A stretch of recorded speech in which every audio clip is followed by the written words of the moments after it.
Channel এ নিউজে সবাইকে স্বাগতম। নলডাঙ্গায় যাত্রীবাহী বাস ও ইটবাহী পাওয়ার ট্রলির মুখোমুখি সংঘর্ষে ট্রলি চালক নিহত, সহযোগী আহত। নাটোরের বিশেষ প্রতিনিধির পাঠানো তথ্য ও ছবিতে বিস্তারিত।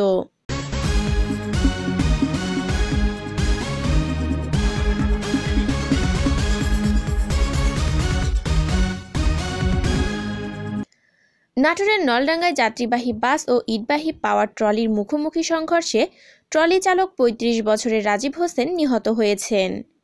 এ সময় ট্রলির সহযোগী ২৫ বছরের রঞ্জু আহত হন।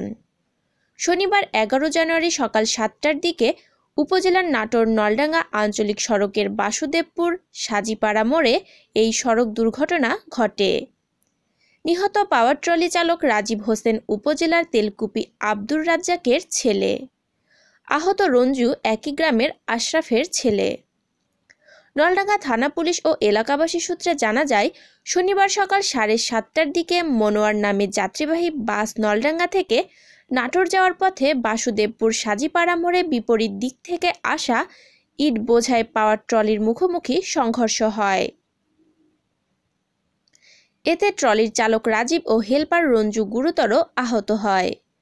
আহত অবস্থায় স্থানীয়রা তাদের দুইজনকে উদ্ধার করে প্রথমে নাটোর সদর হাসপাতালে নিয়ে গেলে সেখানে ট্রলি চালক রাজীবের অবস্থার অবনতি হলে দ্রুত রাজশাহী মেডিকেল কলেজ হাসপাতালে প্রেরণ করেন সেখানকার ডাক্তার। পরে তাকে রামেক হাসপাতালে নিয়ে গেলে সেখানকার কর্তব্যরত চিকিৎসক রাজীবকে মৃত ঘোষণা করেন। নলডাঙ্গা থানার officer in charge OC Mostafizur Rahman ঘটনার সত্যতা নিশ্চিত করে বলেন, ঘটনাস্থল থেকে যাত্রীবাহী বাস ও পাওয়ার ট্রলি জব্দ করে থানায় আনা হয়েছে। তবে এ ঘটনায় কেউ লিখিত অভিযোগ করেনি।